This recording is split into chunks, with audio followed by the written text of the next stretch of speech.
overthink? Do you lie awake at 2 a.m. replaying a conversation from years earlier? Do you obsessively weigh pros and cons, self-monitor and rehearse conversations, spend a lot of time ruminating or worrying? Well, you're not alone. A lot of people do that. But here's the thing.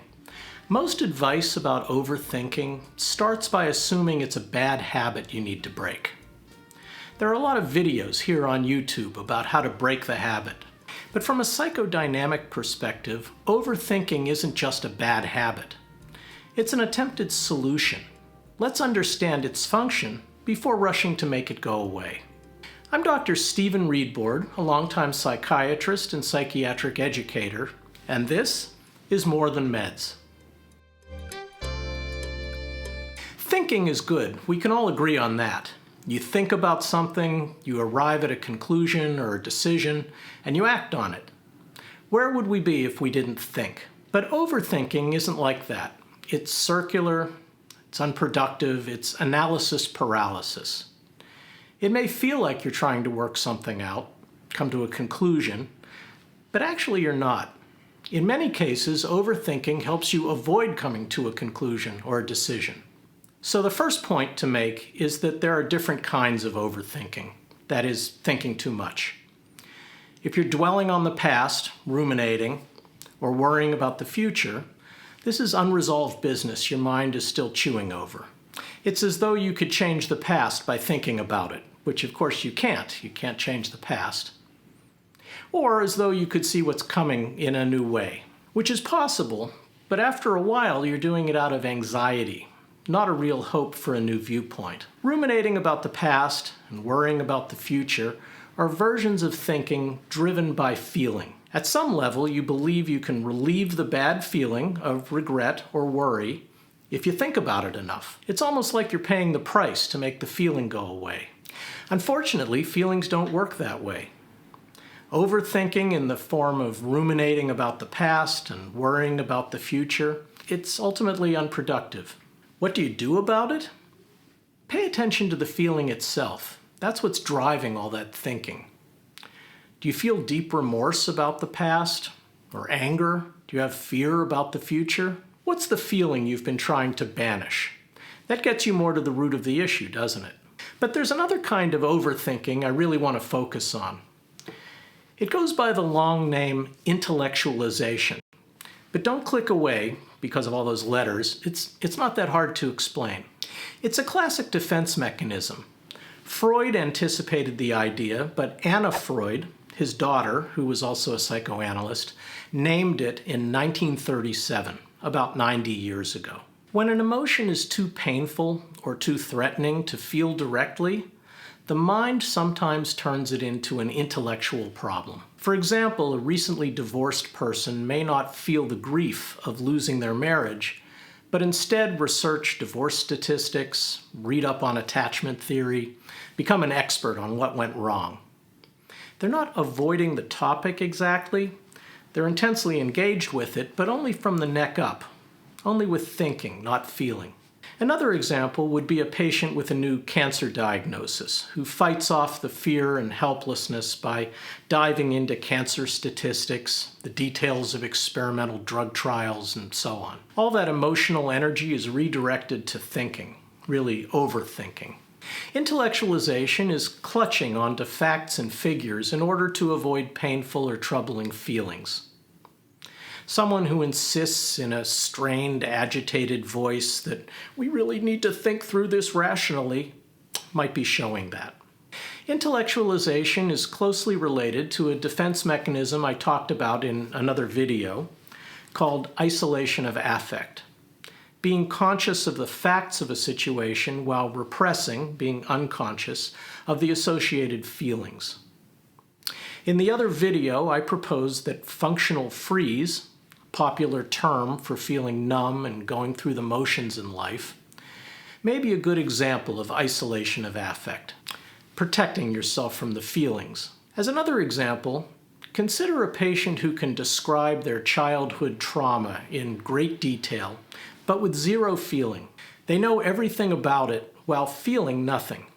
That's isolation of affect. But if they go on to describe what happened to them using perfect clinical vocabulary, intellectual language, we could call that intellectualization too. As you can see, the two ideas are closely related. By the way, if you find this information useful, please like this video and subscribe to More Than Meds. I debunk social media hype, I explain traditional psychotherapy and psychologically informed psychiatry, like I'm doing here, and lately I've been developing linkages between psychotherapy and Aikido, a unique martial art I've studied for many years. Check out my other videos. Intellectualization is a mixed blessing. There are drawbacks, but it exists because it serves a couple of different purposes. In addition to helping you avoid the feeling that's driving it, it also avoids action. If you never stop analyzing and thinking, you never have to act. And if you never act, you never risk being wrong, being rejected, or discovering that you can't solve the real problem by thinking. Overthinking gives you an illusion of progress, you're working on it, while preventing the vulnerability of really acting. Also, overthinking may be unpleasant, but it's a known pain. The alternative of sitting with the underlying feeling is uncertain. The mind prefers the devil it knows over the devil it doesn't know. That's why you can't just decide to stop thinking too much. That would be giving up a defense without addressing the purpose of the defense. And this all relates to a topic I've mentioned in other videos, the difference between intellectual insight in therapy versus deep felt insight. Too often people dismiss psychotherapy by saying, I already know what my problem is. And they may be right, maybe they do know. Maybe they know intellectually why they act or why they feel certain ways. Maybe they can describe the pattern. But that's only intellectual insight, not deep insight. It's intellectualization, turning an emotional challenge into an intellectual problem, thinking it through. It's another layer of defense mechanism, unfortunately, one that's promoted and encouraged by many therapists who believe thinking is the way to solve emotional problems. To be clear, burying feelings in intellect, in thinking, can be a relief. All defense mechanisms exist for a reason. They serve a protective function.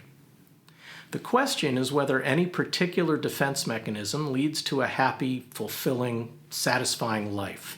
There's even a recognized range of defense mechanisms, from adaptive, high-level defenses like humor, which most people don't even think of as defensive, but it still softens the impact of unpleasant feelings, down to lower-level defenses like denial and projection.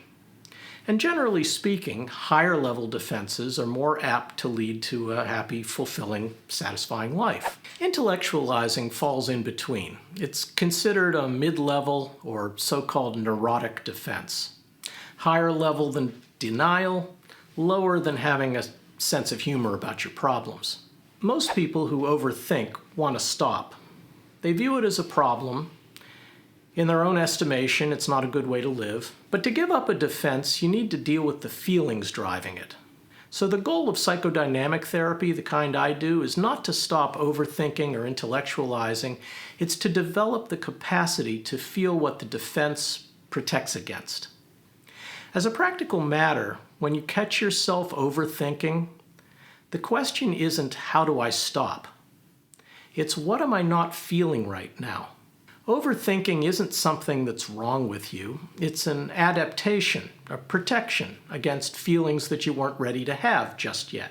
And if you're in therapy, the function of the therapist is not to give you tips, tools, or strategies, new and different ways to think.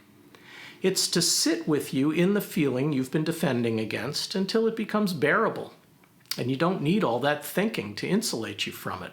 From a psychodynamic perspective, thinking too much is not a bad habit.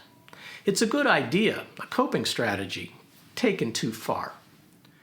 The goal isn't to stop thinking. The goal is to make room for feeling so you're able to think and not overthink.